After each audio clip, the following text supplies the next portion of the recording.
Thank you everybody for coming to another of our Kobo in Conversation events. Thrilled to have with us best-selling author Jo Nesbø.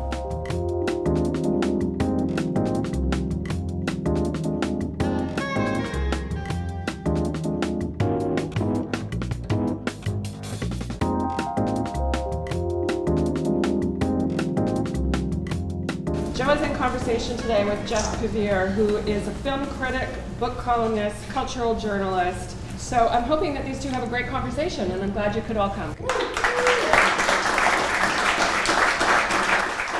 Jo, can you tell me why the bat is appearing now? What was the inspiration for the belated first appearance of Harry Hole at this point? The reason why it isn't published in English before now is that when we started selling the series abroad, we thought that it's quite exotic to try to sell a Norwegian police detective. Right. In this book, he's not only Norwegian, but he's working in Australia. Right. So we thought it was a bit, a long shot to get an audience outside Norway interested in that. But the idea for this book was actually it was no idea for this book. It was the idea was to write a novel, any novel. I was playing in a band, and I was the only one in the band who also had a day job. I worked as a stockbroker, and there was a girl who worked at a publishing house, and she asked me that maybe it was a good idea that I wrote a book. Right. I was a songwriter, and I wrote the lyrics for the band, so she figured I could maybe write a novel. Sure, why not? And I said, I can try to do that. And I came to Australia. I was jet lagged, just right. as I am now. And I couldn't sleep. I went to the hotel and I started writing about this guy, Harry Hole, landing in Sydney, checking into my hotel, and right. That was the start of the bat. Well, when you created Harry Hole, were you thinking about a character who would be an ongoing character, or were you just thinking about an interesting character for this book? I thought it was a standalone thriller, and I didn't think it was going to get published either, because right. I just really wanted to write a novel to find out what that was all about. Right. So I figured I'll write something simple and easy. I'll send it to a publishing house. When they phoned me later and said that we really want to publish this, my first reaction was, are you crazy? Right. You can't let me have it back. I had to rework this. Right.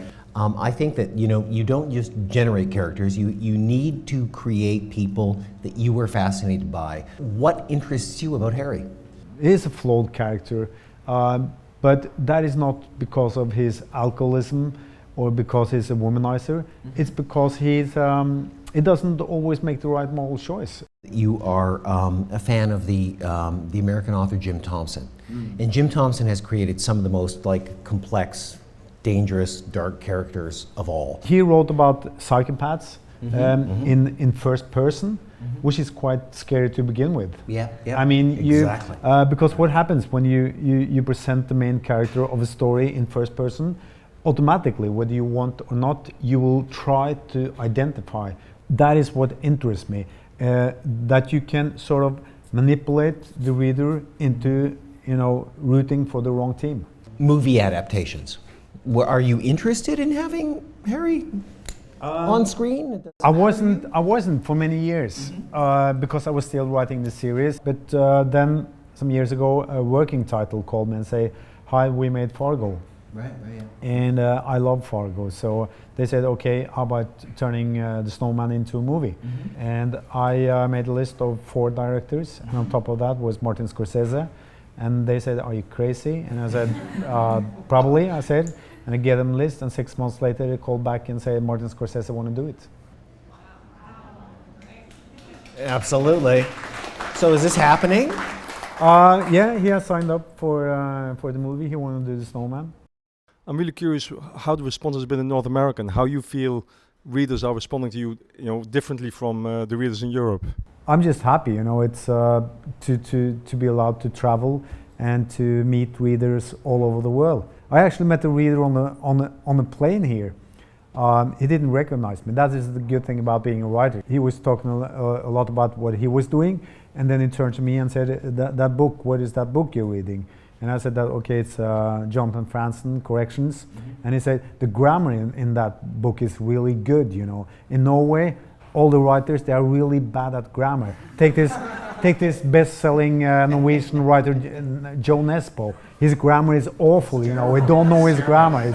It really stinks. And then after a while, and he talked a little bit more about himself, and I took up my laptop and started writing. And he said, "What are you doing?" "I'm trying to improve my grammar." You know.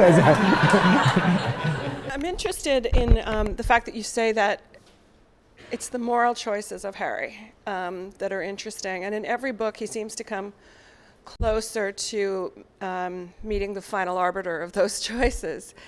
In The Phantom, he's in a very, very bad spot at the end. This book, The Phantom, was published in Norway a year and a half ago.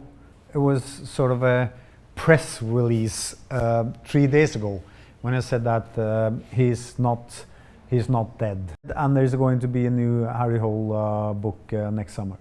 Thank you so much for coming. Thank you. Thank you, Oh, Geoff. my pleasure. My pleasure. Thank you, Joe. Thank you. It was a great pleasure, interview. and thank you all for coming. Yeah.